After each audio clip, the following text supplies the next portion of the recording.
देखो बच्चों, हम लोग क्वेश्चन आगे बढ़ाते हैं।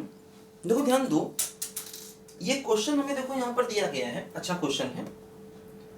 फाइंड लीस्ट वैल्यू ऑफ के if equation 4y sin x plus 1/1 minus sine x बराबर के has at least one solution in 0, मतलब इस इक्वेशन का कम से कम एक सोल्यूशन 0, के बीच में होना चाहिए। देखो ध्यान दो, क्या होगा, हम यहाँ पर दो ग्राफ बनाएंगे, एक इसका और एक इसका। मतलब देखो, एक फंक्शन ले लेंगे y equal to 4y sin x और 1/1 माइनस साइन एक्स, ठीक। और एक फंक्शन ले लेंगे y बराबर के, दो फंक्शन ले लेंगे, ठीक है। और हम लोग क्या करेंगे, देखो कि ये देखेंगे कि ये दोनों कम से कम एक पॉइंट पर काटे, है ना। ये हम लोग चेक करेंगे कि कम से कम ये दोनों एक पॉइंट पर काटे। देखो, अब ये तो y बराबर के है, मतलब एक कांस्टेंट लाइन है x एक्सिस के पैरेलल, ठीक है। इसका अगर हमें ग्राफिकल आइडिया लें तो बात समझ में आ जाएगी। देखो ध्यान दो, जैसे x को कह रहे हैं 0, π/2 के बीच में है, इसका मतलब ना तो ये टर्म 0 होगा और ना ये टर्म 0 होगा, क्योंकि अगर x 0 होता तो साइन 0 होता, ये इनफाइनाइट हो जाता। अगर x π/2 होता तो साइन π/2 1 हो जाता, ये 0 हो जाता, ये पूरा इनफाइनाइट हो जाता, है ना। देखो हम क्या करेंगे, इस पूरे फंक्शन का एक रफ ग्राफ बनाएंगे 0 और π/2 के बीच में। देखो 0 और π/2 के बीच में हम लोग इस पूरे फंक्शन का देखो एक रफ ग्राफ बनाएंगे। देखो जैसे क्या होगा कि एक्चुअली x 0 और π/2 के बीच में है ना। देखो क्या होगा, अब एक्चुअली क्या होगा, 0 π/2 पर तो इनके डिनोमिनेटर 0 होते, लेकिन हम x को 0 π/2 रख नहीं रहे, मतलब डिनोमिनेटर 0 नहीं, यानी फंक्शन हमेशा डिफाइन है। हमेशा डिफाइन है तो डिफरेंशिएबल भी है और कंटिन्यूअस भी है ना। क्योंकि देखो, अगर ये रैशनल फंक्शन है, अगर इनके डिनोमिनेटर 0 होते तब ये अनडिफाइंड होते, तब ये इनफाइनाइट पे जाते। लेकिन देखो 0 π/2 के बीच में अगर हम देखेंगे, क्योंकि अगर x π/2 लेंगे तो ये 0 होगा, तब इनफाइनाइट होगा। अगर x 0 लेंगे तब ये 0 होगा, तब इनफाइनाइट होगा। तो 0 π/2 के बीच में देखो इनके डिनोमिनेटर 0 नहीं है, मतलब ये फंक्शन देखो यहाँ पर डिफाइन होंगे। अब देखो क्या होगा, यहाँ पर अगर हम इसका ग्राफ बनाना चाहते हैं तो इसको हमें डिफरेंशिएट करना पड़ेगा। हमें देखना पड़ेगा कि इस फंक्शन की वैल्यू कब मिनिमम है, कब मैक्सिमम है, कहाँ इंक्रीजिंग है, कहाँ डिक्रीजिंग है, ये हमें चेक करना पड़ेगा। देखो ध्यान दो, क्या करते हैं, यहाँ पर इस फंक्शन को लेते हैं। देखो ये फंक्शन क्या है, y equal to 4y sin x, मतलब देखो y बराबर 4y sin x, और एक काम किया जाए एलसीएम ले ले तो क्या होगा, देखो 4 ब्रैकेट में 1 माइनस साइन एक्स, और देखो प्लस का साइन एक्स और डिवाइड बाई क्या हुआ बोलो, sine x into 1 minus sine x. देखो हमने इसका एलसीएम लिया, ठीक है। ऐसे देखो y की वैल्यू आ गई। देखो ये क्या हो गया, ये हो गया 4 और माइनस 3 साइन एक्स, ठीक है। देखो नीचे हो गया sine x minus sine square x, देखो ऐसे हो गया ये, है ना, sine x minus sine square. देखो एक काम ये भी किया जा सकता है कि हम लोग इस फंक्शन की रेंज को निकाल लें, है ना इसका ग्राफ बनाएं, बस इस फंक्शन की रेंज को निकाल लें तो समझ जाएंगे आखिर ये कहां से कहां जाएगा। देखो जैसे अब हम इस फंक्शन की रेंज निकालें तो एक काम करें, देखो साइन एक्स को अल्फा मान लें।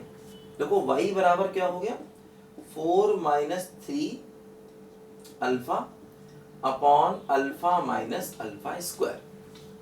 देखो अब जैसे इस फंक्शन की रेंज को निकालने का एक तरीका ये भी है कि हम y में क्वाड्रेटिक बना लें और साइन की वैल्यू को -1 और 1 के बीच में रख दें, है ना। देखो ऐसा भी कर सकते हैं, जैसे हम रेंज निकालते थे फंक्शन की, है ना, अपने जैसे हम लोग फंक्शन में रेंज निकाला करते थे, वही कर सकते हैं कि जैसे अल्फा की वैल्यू निकाल लें, और अल्फा आखिर है क्या, अल्फा है -1 और 1 के बीच में, इस बात का यूज कर दें, है ना।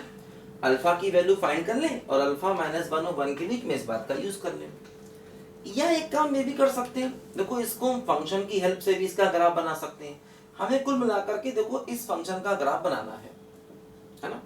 हमें कुल मिलाकर देखो इस फंक्शन के ग्राफ को बनाना है ना। तो इसके ग्राफ को बना लें या इसका हम रेंज निकाल लें बात बराबर, जैसा हम किया करते थे क्वेश्चंस में, है ना, वैसे भी हम कर सकते हैं। तो जैसे हमको सही लगे वैसा देखो हम लोग यहाँ पर कर सकते हैं। ध्यान दो, देखो जैसे इसमें क्या होगा, देखो यहाँ पर अगर हम लोग इसका रेंज डिफरेंशिएशन करें अगर, तो क्या होगा, देखो डिनोमिनेटर इंटू न्यूमरेटर का डिफरेंशिएशन, ठीक है, माइनस न्यूमरेटर इंटू डिनोमिनेटर का डिफरेंशिएशन अपॉन डिनोमिनेटर का होल स्क्वायर, ऐसा हुआ देखो, है ना। डिनोमिनेटर इंटू न्यूमरेटर का डिफरेंशिएशन माइनस न्यूमरेटर डिनोमिनेटर का डिफरेंशिएशन डिनोमिनेटर का स्क्वायर। देखो ये क्या हो गया, ये हो गया माइनस का 3 अल्फा प्लस का 3 अल्फा स्क्वायर, ठीक है। और देखो यहाँ पर ये हो गया क्या बोलो, माइनस का 4 प्लस का 3 अल्फा और प्लस का 8 अल्फा और माइनस का 6 alpha square upon alpha minus alpha square का होल स्क्वायर, ठीक है। ये देखो हमने किया, इसका डिफरेंशिएशन किया है यहाँ पर, बोलो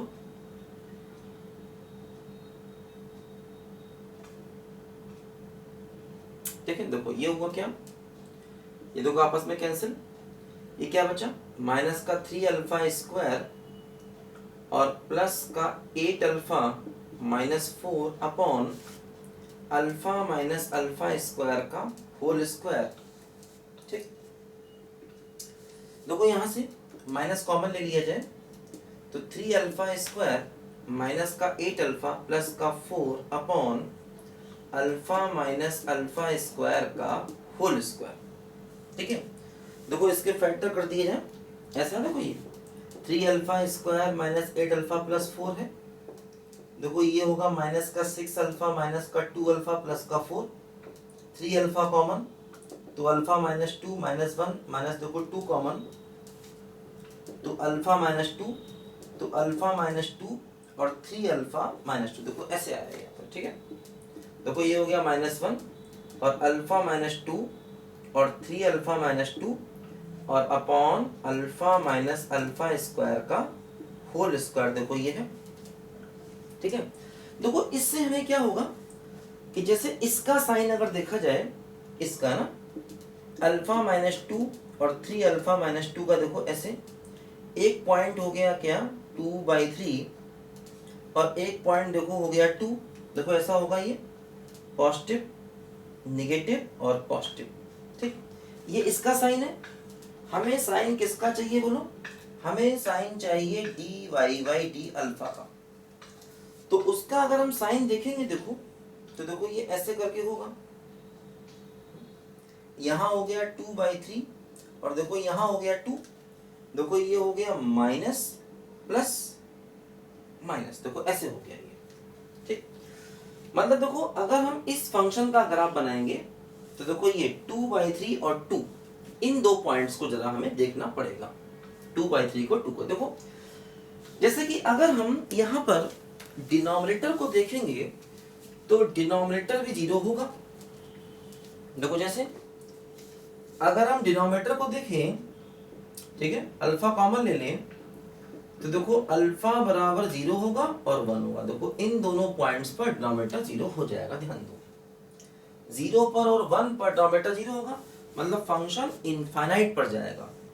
देखो 0 पर और 1 पर, देखो ध्यान दो ये पॉइंट 0 है, ये 1 है, देखो यहाँ पर एक पॉइंट 2/3 है और देखो 2 है, देखो ये है 2/3 और देखो ये है 2, ऐसे देखो हो रहा है।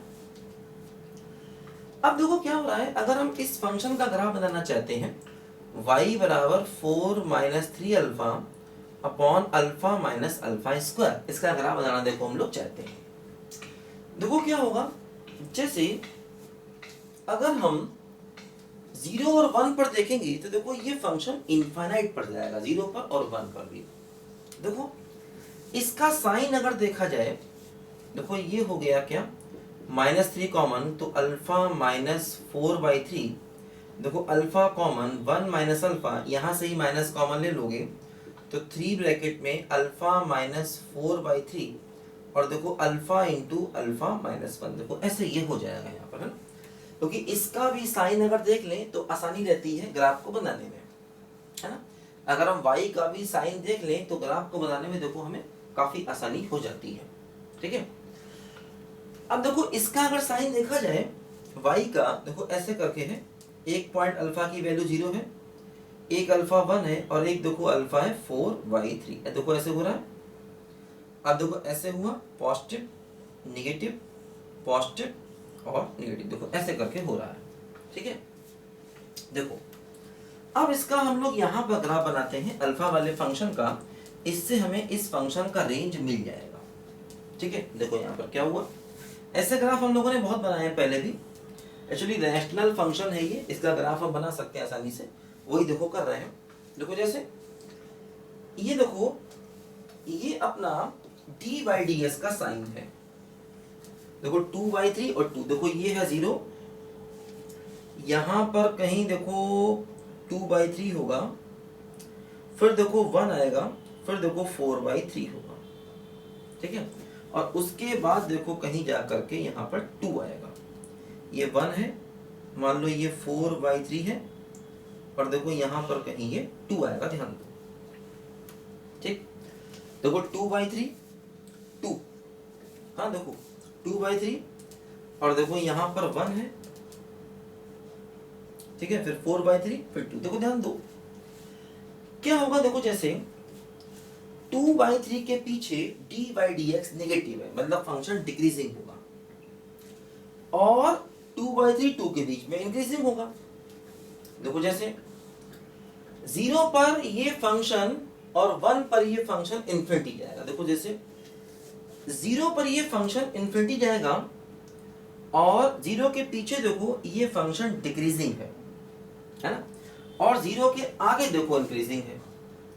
0 के पीछे देखो ये फंक्शन डिक्रीजिंग है और 0 से 1 तक देखो ये फंक्शन इंक्रीजिंग है, ध्यान दो। और 0 पर देखो इसको इन्फिनिटी भी जाना है ना।